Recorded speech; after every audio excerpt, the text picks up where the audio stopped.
ಕರ್ನಾಟಕ ಎಕ್ಸ್‌ಪ್ರೆಸ್‌ಗೆ ಸ್ವಾಗತ. ನಾನು ಲಾವಣ್ಯ. 100 ಜನರು ಗೋ ಬ್ಯಾಕ್ ಅಂದ್ರೆ ಅದಕ್ಕಿಂತ ಜಾಸ್ತಿ ಜನ ಕಮ್ ಬ್ಯಾಕ್ ಅನ್ನೋರು ಇರ್ತಾರೆ ಅಂತ ಡಿಸಿಎಂ ಡಿಕೆ ಶಿವಕುಮಾರ್ ಅವರು ಹೇಳಿದ್ದಾರೆ. ದಾವಣಗೆರೆ ಜಿಲ್ಲೆಯ ನ್ಯಾಮತಿ ತಾಲೂಕಿನ ಸೂರಗೊಂಡನಕೊಪ್ಪದ ಬಾಯಗಡನಲ್ಲಿ ನಡೆದಂತಹ ಸೇವಾಲಾಲ್ ಜಯಂತಿಯ ವೇದಿಕೆಯಲ್ಲಿ ಮಾತನಾಡಿ, ನಮ್ಮ ಸರ್ಕಾರ 1000 ದಿನ ಪೂರೈಸಿದ ದಿನವೇ ನಾನು ಸಂತ ಸೇವಾಲಾಲ್ ಜಯಂತ್ಯೋತ್ಸವದಲ್ಲಿ ಭಾಗಿಯಾಗಿದ್ದು ನನ್ನ ಪುಣ್ಯ. ಸಾಕಷ್ಟು ಜನರು ಪ್ರೀತಿಯಿಂದ ಗೋ ಬ್ಯಾಕ್ ಅಂತ ಹೇಳಿದ್ದಾರೆ. ನೀವು ಎಷ್ಟೇ ಗೋ ಬ್ಯಾಕ್ ಅಂತ ಹೇಳಿದ್ರು ಕೂಡ ವೆಲ್ಕಮ್ ಅಂತ ಹೇಳೋರು, ಕಮ್ ಬ್ಯಾಕ್ ಅಂತ ಹೇಳೋರು ಇಲ್ಲಿ ಜಾಸ್ತಿ ಜನ ಇದ್ದಾರೆ. ನಿಮ್ಮ ಸಮಾಜಕ್ಕೆ ಅನ್ಯಾಯ ಆದಾಗ ಡಿಕೆ ಶಿ ಒಬ್ರೇ ನಿಮ್ಮ ಪರವಾಗಿ ನಿಂತು ಹೋರಾಟ ಮಾಡಿದವರು. ಈಗ ರಾಜಕೀಯದಲ್ಲಿ ಧರ್ಮ ಇರಬೇಕೇ ಹೊರತು ಧರ್ಮದಲ್ಲಿ ರಾಜಕೀಯ ಇರಬಾರದು. ವೇದಿಕೆ ಮೇಲೆ ಇರುವಂತಹ ರಾಜೀವ್, ರೇಣುಕಾಚಾರ್ಯ, ಬಿವೈ ರಾಘವೇಂದ್ರ ನನ್ನನ್ನ ಕಮ್ ಬ್ಯಾಕ್ ಅಂತಿದ್ದಾರೆ. ನನ್ನ ವಿರುದ್ಧ 100 ಜನ ಕಿಡಿಕಾರಬಹುದು, ಅಂತವರಿಗೆ ಜಗ್ಗೋ ಮಗ ನಾನಲ್ಲ ಅಂತ ಡಿಕೆಶಿ ಅವರು ಹೇಳಿದ್ದಾರೆ. ಆರ್ಎಸ್ಎಸ್ ದೆವ್ವವಿದ್ದಂತೆ ಬಿಜೆಪಿ ದೆವ್ವದ ನೆರಳು. ನಾವು ನೆರಳಿನ ಜೊತೆ ಹೋರಾಟ ಮಾಡಬಾರದು, ದೆವ್ವದ ಜೊತೆ ಹೋರಾಟ ಮಾಡಬೇಕು ಅಂತ ಸಚಿವ ಪ್ರಿಯಾಂಕ್ ಖರ್ಗೆ ಅವರು ವಿವಾದಾತ್ಮಕ ಹೇಳಿಕೆಯನ್ನ ನೀಡಿದ್ದಾರೆ. ಗಾಂಧಿ ಭವನದಲ್ಲಿ ನಡೆದಂತಹ ಪುಸ್ತಕ ಬಿಡುಗಡೆ ಕಾರ್ಯಕ್ರಮದಲ್ಲಿ ಮಾತನಾಡಿದ ಅವರು, ಆರ್ಎಸ್ಎಸ್ ಮುಖ್ಯಸ್ಥರು ಧರ್ಮ ಉಳಿಸೋಕೆ ಮೂರು ಮಕ್ಕಳನ್ನ ಹೆರಬೇಕು ಅಂತಿದ್ದಾರೆ, ಆದರೆ ಅವರು ಮಾತ್ರ ಬ್ರಹ್ಮಚಾರಿಗಳಾಗಿ ಇರ್ತಾರೆ. ಇದೆಂಥದ್ದು ಧರ್ಮ ಜಾತಿಗಳ ನಡುವೆ ಈಗ ಜಗಳ ಹಚ್ಚುವವರೇ ದೇಶ ದ್ರೋಹಿಗಳು ಅಂತ ಅಂಬೇಡ್ಕರ್ ಅವರು ಹೇಳಿದ್ದಾರೆ. ಮನುವಾದ ಪ್ರತಿಪಾದನೆ ಮಾಡೋರು ಸಂವಿಧಾನ ಎತ್ತಿ ಹಿಡಿತಾರ ಅಂತ ಆರ್ಎಸ್ಎಸ್ ವಿರುದ್ಧ ಕಿಡಿಕಾರಿದ್ದಾರೆ. ಅಮಿತ್ ಶಾ ಅವರು ಸದನದಲ್ಲಿ ಅಂಬೇಡ್ಕರ್ ಹೆಸರು ಹೇಳೋದು ಫ್ಯಾಷನ್ ಆಗಿದೆ.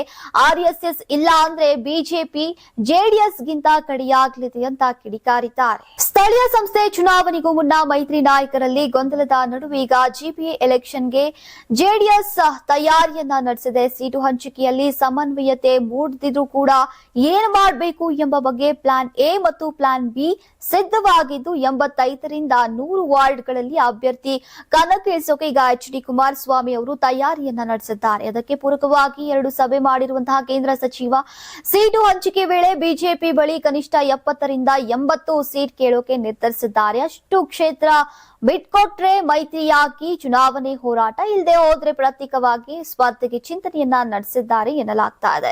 ಇನ್ನು 5 ಪಾಲಿಕೆಗಳ 369 ವಾರ್ಡ್ಗಳಲ್ಲಿ ಸಿದ್ಧತೆ ನಡೆಸೋಕೆ ಬೆಂಗಳೂರಿನ ಜೆಡಿಎಸ್ ಮುಖಂಡರು ಮತ್ತು ಕಾರ್ಯಕರ್ತರಿಗೆ ಎಚ್ಡಿಕೆ ಅವರು ಕರೆ ನೀಡಿದ್ದು ಮೈತ್ರಿ ನಾಯಕರ ಮುಂದಿನ ನಡೆ ಕುತೂಹಲವನ್ನ ಮೂಡಿಸಿದೆ. ಮತ್ತೊಂದೆಡೆ ಕರ್ನಾಟಕದಲ್ಲಿ ಮುಂದಿನ ವಿಧಾನಸಭಾ ಚುನಾವಣೆಗೆ ಇನ್ನು 2.5 ವರ್ಷಗಳು ಬಾಕಿ ಇರುವಾಗಲೇ 2028ರ ಮುಖ್ಯಮಂತ್ರಿ ಹುದ್ದೆಗಾಗಿ ಈಗ ಮೈತ್ರಿ ಪಡೆಯಲ್ಲಿ ಪೈಪೋಟಿ ಶುರುವಾಗಿದೆ. ವಿಧಾನಸಭೆ ಚುನಾವಣಾ ಮೈತ್ರಿ ಬಗ್ಗೆ ಕೂಡ ಇನ್ನು ಯಾವುದೇ ನಿರ್ಧಾರವಾಗಿಲ್ಲವಾದ್ರೂ ಕೂಡ ಬಿಜೆಪಿ ಮತ್ತು ಜೆಡಿಎಸ್ ಮೈತ್ರಿಕೂಟದಲ್ಲಿ 2028ರ ಸಿಎಂ ಪಟ್ಟಕ್ಕಾಗಿ ಹೋರಾಟ ಆರಂಭವಾಗಿದೆ. ರೌಡಿ ಶೀಟರ್ ಬಿಕ್ಲು ಶಿವ ಕೊಲೆ ಪ್ರಕರಣ ಸಂಬಂಧ ಬಂಧನದಲ್ಲಿರುವಂತಹ ಶಾಸಕ ಬೈರತಿ ಬಸವರಾಜ್ ಅವರನ್ನ ಫೆಬ್ರವರಿ 21ರವರೆಗೆ ಸಿಐಡಿ ಕಸ್ಟಡಿಗೆ ನೀಡಿ 42ನೇಯ ಎಸಿಜೆಎಂ ಕೋರ್ಟ್ ನ್ಯಾಯಾಧೀಶರು ಆದೇಶವನ್ನ ಹೊರಡಿಸಿದ್ದಾರೆ.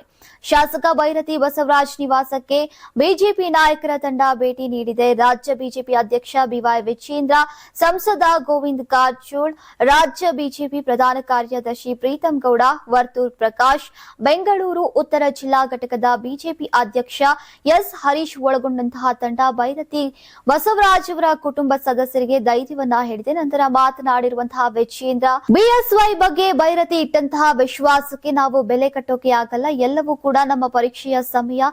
ತಂದೆ ಕುಟುಂಬದ ಮೇಲೆ ಹಾಕಿದಂತಹ 25ರಿಂದ 30 ಕೇಸನ್ನ ಎದುರಿಸಿದ್ದೇನೆ. ರಾಜಕೀಯ ಷಡ್ಯಂತ್ರಗಳು ಹೇಗೆ ನಡೆಯುತ್ತೆ ಅನ್ನೋದು ಗೊತ್ತಿಲ್ಲ. ನಾನು ಯಡಿಯೂರಪ್ಪ ಪಕ್ಷ ಅವರ ಜೊತೆ ಇರ್ತೇನೆ ಅಂತ ಹೇಳಿದ್ದಾರೆ. ಇನ್ನು ರಾಜಕೀಯವಾಗಿ ಯಾರು ಆತಂಕ ಪಡುವಂತಹ ಅಗತ್ಯ ಇಲ್ಲ ಎಂದಿದ್ದಾರೆ. ವಿಜೇಂದ್ರ ಸೇರಿದಂತೆ ಯಾರೇ ಮುಖ್ಯಮಂತ್ರಿ ಆದ್ರೂ ಕೂಡ ನನಗೆ ಅಸಮಾಧಾನವಿಲ್ಲ.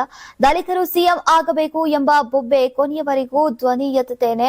ನಾನೇ ಸಿಎಂ ಆಗಬೇಕು ಅಂತ ಇಲ್ಲ, ಯಾರೇ ದಲಿತ ನಾಯಕ ಸಿಎಂ ಆಗಲಿ ಅನ್ನೋದು ನನ್ನ ಆಸೆ ಅಂತ ಬಿಜೆಪಿ ಹಿರಿಯ ನಾಯಕ ಸಂಸದ ರಮೇಶ್ ಜಿಗಜಿಣಗಿ ಅವರು ಹೇಳಿದ್ದಾರೆ. ರಾಜ್ಯದಲ್ಲಿ ದಲಿತ ಸಿಎಂ ವಿಚಾರ ಹಾಗೂ ಬಿಜೆಪಿಯಲ್ಲಿ ವಿಜೇಂದ್ರ ಸಿಎಂ ಸಿಎಂ ಆಗ್ತಾರೆ ಎಂಬ ವಿಚಾರದ ಕುರಿತು ನಗರದಲ್ಲಿ ಸುದ್ದಿಗಾರರೊಂದಿಗೆ ಮಾತನಾಡಿದಂತಹ ಅವರು, ದಲಿತರನ್ನ ಸಿಎಂ ಮಾಡ್ತಾರೋ ಇಲ್ವೋ ಅನ್ನೋದು ಪಕ್ಷಕ್ಕೆ ಬಿಟ್ಟಿದ್ದು, ಇತರೆಯ ರಾಜ್ಯಗಳಲ್ಲಿ ದಲಿತ ಸಮುದಾಯದವರು ಸಿಎಂ ಆಗಿದ್ದಾರೆ.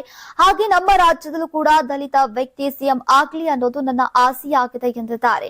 ಕಾಂಗ್ರೆಸ್ ಸರ್ಕಾರಕ್ಕೆ 1000 ದಿನ ಪೂರೈಕೆ ಹಿನ್ನೆಲೆಯಲ್ಲಿ ಸರ್ಕಾರ ವಿರುದ್ಧ ಹರಿಹಾಯ್ದ ಜಿಗಜಿಣಗಿ ಅವರು, ರಾಜ್ಯ ಸರ್ಕಾರ ಕೇಂದ್ರದ ಅನುದಾನವನ್ನ ಉಪಯೋಗ ಮಾಡಿಕೊಳ್ತಾ ಇಲ್ಲ. 45 ವರ್ಷಗಳಿಂದ ರಾಜಕಾರಣ ನೋಡ್ಕೊಂಡು ಬಂದಿದ್ದೇನೆ. ಇಂತಹ ಸರ್ಕಾರವನ್ನ ಎಂದೂ ಕಂಡಿಲ್ಲ.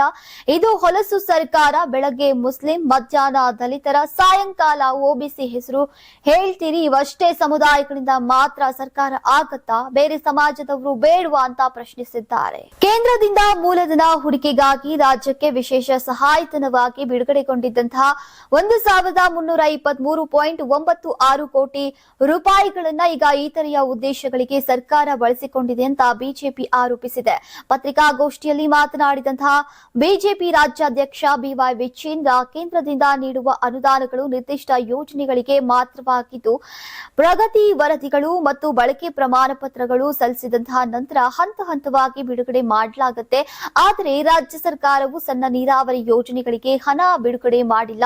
ಹಣಕಾಸು ಇಲಾಖೆ ಮೊತ್ತವನ್ನ ತಡೆ ಹಿಡಿದು ಈಗ ಮುಂದಿನ ಹಂತದ ಅನುದಾನ ಪಡೆಯೋಕೆ ಕೃತಕ ಯುಸಿಗಳನ್ನ ಸಲ್ಲಿಸುವಂತೆ ಇಲಾಖೆಗೆ ಒತ್ತಡ ಹೇರಿದೆ ಅಂತ ಆರೋಪಿಸಿದ್ದಾರೆ.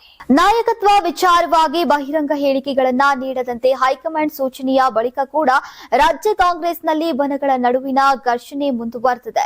ಸಿದ್ದರಾಮಯ್ಯ 5 ವರ್ಷಗಳ ಸಿಎಂ ಅಂತ ಯತೀಂದ್ರ ಅವರ ಹೇಳಿಕೆಗೆ ಪ್ರತಿಕ್ರಿಯಿಸಿರುವಂತಹ ಕಾಂಗ್ರೆಸ್ ಶಾಸಕ ಗಣಿಗ ರವಿಕುಮಾರ್, ಯತೀಂದ್ರ ಸಿದ್ದರಾಮಯ್ಯ ಅವರೇ ನಮ್ಮ ಹೈಕಮಾಂಡ್ ಎಂದಿದ್ದಾರೆ.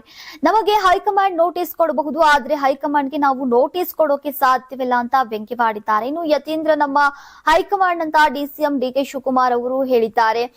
ಹೀಗಾಗಿ ನಾನು ಅದನ್ನೇ ಹೇಳ್ತಾ ಇದ್ದೇನೆ. ಈಗ ಯತೀಂದ್ರ ನಮ್ಮ ಹೈಕಮಾಂಡ್ ಅನ್ನೋದನ್ನ 100ಕ್ಕೆ 100ರಷ್ಟು ಒಪ್ಕೊಳ್ತೇವೆ. ಯಾರು ಸ್ಟೇಟ್ಮೆಂಟ್ ಕೊಡಬೇಡಿ ಅಂತ 4 ಬಾರಿ ಹೇಳಿದ್ರು, ಆದ್ರೂ ಸ್ಟೇಟ್ಮೆಂಟ್ ಅನ್ನ ಕೊಡ್ತಿದ್ದಾರೆ ಅಂದ್ರೆ ಅವರೇ ಸುಪ್ರೀಂ. ಖರ್ಗೆಗಿಂತ ಜಾಸ್ತಿನಾ, ಡಿಕೆಗಿಂತ ಕಡಿಮೆನಾ ಅಂತ ಹೇಳೋಕೆ ಆಗಲ್ಲ. ಬೇಡ ಅಂದ್ರೂ ಕೂಡ ಮಾತನಾಡ್ತಿದ್ದಾರೆ ಅಂದ್ರೆ ಪವರ್ಫುಲ್ ಮ್ಯಾನ್ ಅಂತಾನೆ ಹೇಳೋ ಮೂಲಕ ಪರೋಕ್ಷವಾಗಿ ಯತೀಂದ್ರ ವಿರುದ್ಧ ರವಿಕುಮಾರ್ ಅವರು ಆಕ್ರೋಶವನ್ನು ಹೊರಹಾಕಿದ್ದಾರೆ. ನ್ಯಾಯ ಒದಗಿಸೋದ್ರಲ್ಲಿ ಕರ್ನಾಟಕ ಪೊಲೀಸರು ದೇಶದಲ್ಲೇ ನಂಬರ್ 1 ಸ್ಥಾನದಲ್ಲಿದ್ದಾರೆ ಅಂತ ಗೃಹ ಸಚಿವ ಡಾಕ್ಟರ್ ಜಿ ಪರಮೇಶ್ವರ್ ಅವರು ಮೆಚ್ಚುಗೆಯನ್ನ ವ್ಯಕ್ತಪಡಿಸಿದ್ದಾರೆ. ಕೊಡಗು ಜಿಲ್ಲೆ ಕುಶಾಲನಗರ ತಾಲೂಕಿನ ಸುಂಟಿಕೊಪ್ಪ ಗ್ರಾಮದಲ್ಲಿ ಈಗ ಪೊಲೀಸರ ನೂತನ ವಸತಿ ಗೃಹ ಉದ್ಘಾಟನೆ ನೆರವೇರಿಸಿ ಅವರು ಮಾತನಾಡಿದ್ದಾರೆ. ಇಂದು ಮಹಿಳೆಯರು ಸುರಕ್ಷಿತವಾಗಿ ಓಡಾಟ ನಡೆಸೋಕೆ ಇಡೀ ದೇಶದಲ್ಲೇ ಮೊದಲ ನಗರ ಯಾವುದು ಅಂದ್ರೆ ಅದು ಬೆಂಗಳೂರು ಇದೆ. ಕರ್ನಾಟಕ ಪೊಲೀಸರು ನ್ಯಾಯ ಒದಗಿಸೋದ್ರಲ್ಲಿ ನಂಬರ್ 1 ಸ್ಥಾನದಲ್ಲಿದ್ದಾರೆ. ವಿಪಕ್ಷದವರು ಸುಮ್ಮನೆ ಟೀಕೆ ಮಾಡ್ತಾರೆ. ರಾಜ್ಯದಲ್ಲಿ ಕಾನೂನು ಸುವ್ಯವಸ್ಥೆ ಹದಗೆಟ್ಟಿದೆ ಅಂತಾರೆ. ಏನ್ ಸರಿ ಇಲ್ಲ ಅಂತ ಅವರೇ ಹೇಳಬೇಕು. ಸುಮ್ಮನೆ ಅಸಮರ್ಥ ಗೃಹ ಸಚಿವ ಅನ್ನೋದು ಈಗ ಎಷ್ಟರ ಮಟ್ಟಿಗೆ ಸರಿ ಅಂತ ಪ್ರಶ್ನಿಸಿದ್ದಾರೆ. ಇನ್ನು ಆಸ್ತಿ ವಿಚಾರಕ್ಕೆ ತಂದೆ ತಾಯಿ ಜೊತೆ ಜಗಳ ಆಡ್ತಾರೆ, ಅದಕ್ಕೆ ಪೊಲೀಸ್ ಇಲಾಖೆ ಸರಿ ಇಲ್ಲ ಅಂತ ಅಂದ್ರೆ ಇವರ ಮನಸ್ಥಿತಿ ಹೇಗಿರ್ಬೇಕು? ಪ್ರತಿಯೊಬ್ಬ ಪೊಲೀಸರು ಮಳೆ ಗಾಳಿ ಬಿಸಿಲನ್ನದೇ ಹಗಲು ರಾತ್ರಿ ದುಡಿತಾರೆ. ಸಮಾಜದಲ್ಲಿ ಶಾಂತಿ ಸುವ್ಯವಸ್ಥೆ ಇರಬೇಕು, ಅಂತಹ ಕೆಲಸ ಮಾಡ್ತಾರೆ. ಅವರ ಆತ್ಮವಿಶ್ವಾಸ ಕಳಿಬೇಡಿ ಅಂತ ತಿಳಿ ಹೇಳಿದ್ರು. ಮದುವೆಗೆ ಬಂದಿದ್ದಂತಹ ಮಹಿಳೆ ನಿಗೂಢವಾಗಿ ನಾಪತ್ತೆಯಾಗಿದ್ದಂತಹ ಪ್ರಕರಣವನ್ನ ಭೇದಿಸುವಲ್ಲಿ ಪೊಲೀಸರು ಯಶಸ್ವಿಯಾಗಿದ್ದಾರೆ.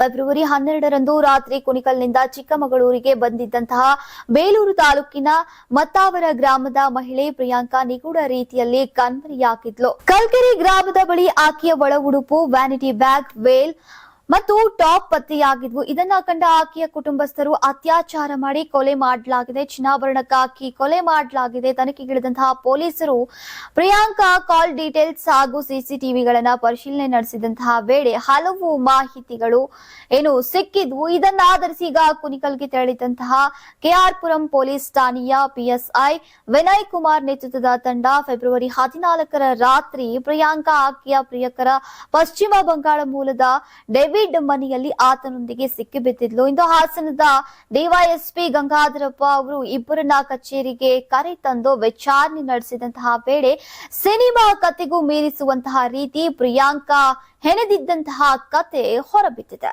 ಮಹಾಶಿವರಾತ್ರಿಯ ಸಂಭ್ರಮಕ್ಕೆ ಶ್ರೀ ಕ್ಷೇತ್ರ ಧರ್ಮಸ್ಥಳ ಸಜ್ಜಾಗಿದೆ. ಮಹಾಶಿವರಾತ್ರಿಯ ಪುಣ್ಯ ದಿನದಲ್ಲಿ ಧರ್ಮಸ್ಥಳದಲ್ಲಿ ಇರೋಕೆ ರಾಜ್ಯದ ವಿವಿಧ ಜಿಲ್ಲೆಯ ಭಕ್ತರು ಪಾದಯಾತ್ರೆಯ ಮೂಲಕ ಶ್ರೀ ಕ್ಷೇತ್ರ ಧರ್ಮಸ್ಥಳಕ್ಕೆ ಆಗಮಿಸುತ್ತಾರೆ.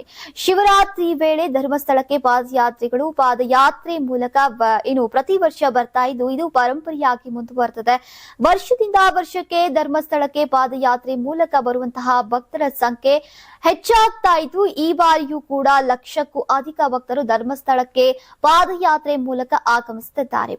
ಪಾದಯಾತ್ರಿಗಳಿಗೆ ತಂಗೋಕೆ ಈಗ ಕ್ಷೇತ್ರದ ವಿವಿಧ ಲಾಡ್ಜ್ಗಳಲ್ಲಿ ವ್ಯವಸ್ಥೆ ಮಾಡಲಾಗಿದೆ. ಗಂಗೋತ್ರಿಯ ಪಕ್ಕದ ಮೈದಾನ, ಅನ್ನಪೂರ್ಣ ಭೋಜನಾಲಯದ ಹಿಂಭಾಗದ ಮೈದಾನ, ಅಮೃತ ವರ್ಷಿಣಿ ಸೇರಿದಂತೆ ವಿವಿಧ ಭಾಗಗಳಲ್ಲಿ ಶಾಮಿಯಾನ್ ಹಾಕಿ ವಿಶ್ರಾಂತಿಗೆ ವ್ಯವಸ್ಥೆಯನ್ನ ದೇವಸ್ಥಾನದ ಆಡಳಿತ ಮಂಡಳಿಯಿಂದ ಮಾಡಲಾಗಿದೆ. ಯಾರಾಗ್ತಾರೆ ಎಂಎಲ್ಎ ಅಭ್ಯರ್ಥಿ 2028 ಶೀಘ್ರದಲ್ಲೇ. ಪ್ರತಿದಿನ ಒಂದೊಂದು ಕ್ಷೇತ್ರದ ಟಿಕೆಟ್ ಆಕಾಂಕ್ಷಿಗಳ ಸಂಪೂರ್ಣ ಮಾಹಿತಿ ಪೊಲಿಟಿಕಲ್ ಜರ್ನಲಿಸ್ಟ್ KM ಶಿವಕುಮಾರ್ ಅವರಿಂದ. ಕರ್ನಾಟಕದ ನಂಬರ್ 1 ಡಿಜಿಟಲ್ ಮೀಡಿಯಾ ನಿಮ್ಮ ನೆಚ್ಚಿನ ಕರ್ನಾಟಕ ಟಿವಿಯಲ್ಲಿ ಮಾತ್ರ. ನೀವು ಸಣ್ಣ ಆಗ್ಬೇಕಲ್ವಾ? ಅದು ಒಂದು ಉತ್ತಮ ಆಹಾರದಿಂದ ಸಣ್ಣ ಆಗ್ಬೇಕಲ್ವಾ? ಪ್ರತಿದಿನ ನಮ್ಮ ಜೀನಿ ಸ್ಲಿಮ್ ನ ಯೂಸ್ ಮಾಡಿ ಯಾವುದೇ ಸೈಡ್ ಎಫೆಕ್ಟ್ ಇಲ್ದಂಗೆ ನೀವು ಸಣ್ಣ ಆಗ್ತೀರಾ.